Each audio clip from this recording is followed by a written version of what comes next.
Hey y'all, welcome back to Sidewall in the Shed. Out in the shed again. And no project to work on today, this evening. Just a little bit more babbling. Although I got the Jeep going and figured out, yeah, it was not only the brain box, but it was also the cam position sensor. And so replaced all that. Um, the stove in the house. Uh, I still haven't gotten to that yet. I still haven't looked at it. That's also not so much electronics, but just straight up electricity, 220. I don't like that shit. I don't like playing with that, but I will check it out. Speaking of electronics and computers and stuff like that, I don't mean really to sound like an old, stuck in the mud, old fart. Believe it or not, years ago, God, I used to build computers. I used to build them from scratch. Um, I used to order the parts. This is before the internet and everything else, believe it or not. Um, I used to order the parts out of a catalog through snail mail, UPS, have them delivered, and put the things together. And a lot of this was before plug and play. So you used to have to tell the computer where everything went, what port it was going into, what the parameters were, its operating parameters of that piece of equipment and everything. And I'm talking back to 286, 386 uh, CPU processors. Um, As a matter of fact, I started with the old Commodores, the Commodore 64 and the Commodore 128s, and I used to code. Yeah, I used to write my own programs. With the Commodores, that's pretty simple. That's basic, and that's the language. It was basic, and I used to write my own programs. And believe it or not, I used to write it to a cassette tape. All right, the Commodore 64 did not have a floppy drive. Didn't have a 5 1/4 floppy drive. The Commodore 128s did.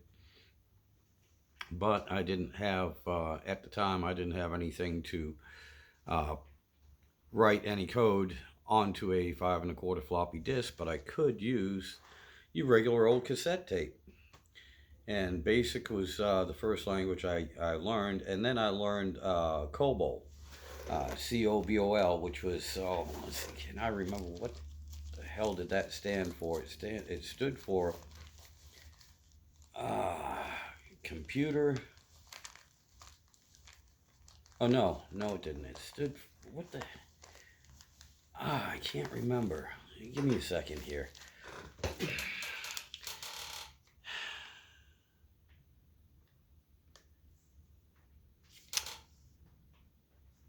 Common business oriented language. Common business oriented language is what that stood for. And that was something that the old mainframe computers used. A lot of it was that was written in, I believe, 1959. BASIC was written in 1963, and yeah, so yeah, I knew BASIC. I knew COBOL.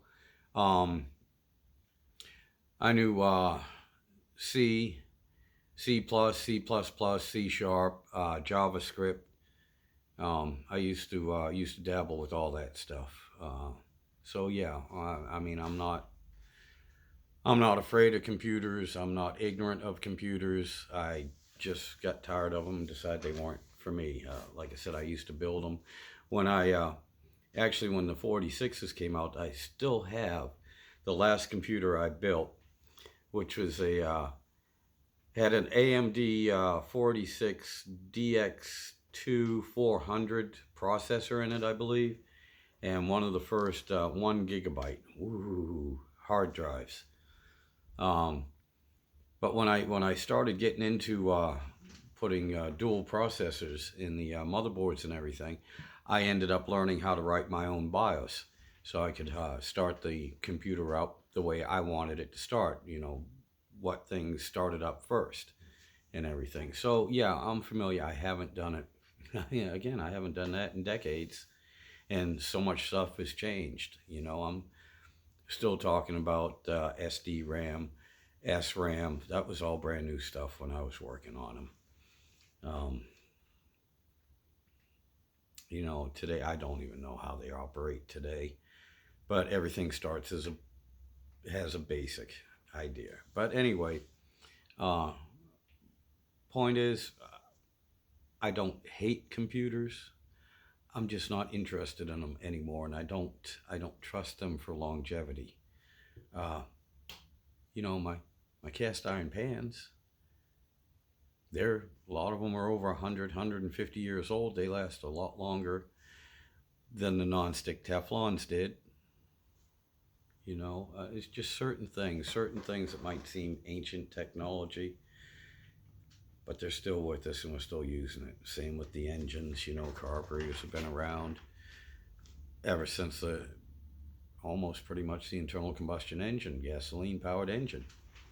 Um, Points ignitions, of one form or another, magnetos, stuff like that. This is all tried and true. A lot of it, yeah, it's not as efficient as the stuff we have nowadays that has all these electronic controls on them and everything. But they're solid and they still work to this day. 50, 60, 70, 80, 100-year-old engines still running on that 60, 80, 100-year-old technology. It's still working. Whereas you have a 15-year-old vehicle that's pretty much junk because you can't get the damn thing to run right. All right, because they don't make the electronic parts for it, and they're all worn out. So it's a give and take. Anyway, like I said, it's just babbling here a little bit. Just wanted to let you know that I'm not opposed to new technology, and anybody that's into it, oh, more power to you. We need young people that are interested in the new technology to keep us going forward and everything. We also need the young people too that are interested in the old technology, because that's where the new technology came from. It evolved. If you get a good understanding of the old technology, you'll have the basics for the new technology that's coming out and stuff that the newer guys will create. That's the way that the world works. That's just common sense. But anyway, I prefer the old stuff now. When I was younger, I was all hyped up for all this new technology. I grew up with Star Trek, Star Wars, all sorts of science fiction, all sorts of computer age stuff that was in science fiction, and I loved it. And to this day, I still love putting hands on the hardware for a computer. I never cared a whole lot for coding, for writing programs, for doing all the software work. And that's, to me, is simply because I could not put my hands on it. I could not feel it in my hands. I could not physically look at the little bits and pieces that make it up and say that's a beautiful thing. Look at the craftsmanship in it. Look at how cool, look at how it's all put together physically. I'm more of a physical person. You get into the computer programming and the codes and the languages and everything. And that's more, to me, that's more ethereal. That's not solid. Although it makes the solid stuff work, granted. The other thing is, computer language is all based on mathematics as well. Any language, anything in this world, in this entire universe, can be broken down into a mathematical formula some way, somehow. I'm not interested in that. That drives me crazy. I understand how it works, but I don't like it, and I'm not good at it.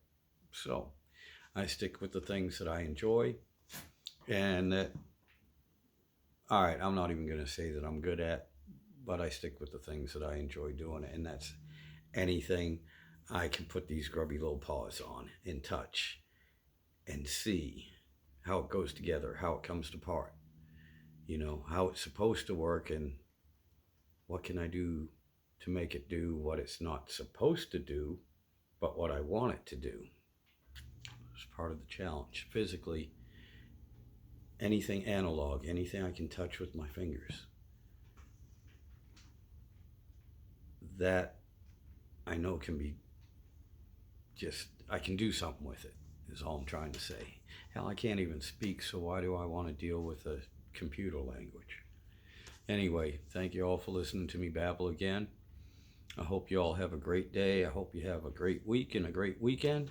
And thank you so much to my subscribers. It's amazing. It's amazing that I've got over 340 so far. I appreciate it. Thank you so much. And for everyone that's been leaving comments, you made my day. You made my day. I love seeing the comments. Thank you. Thank you. You all keep it up and you all take care.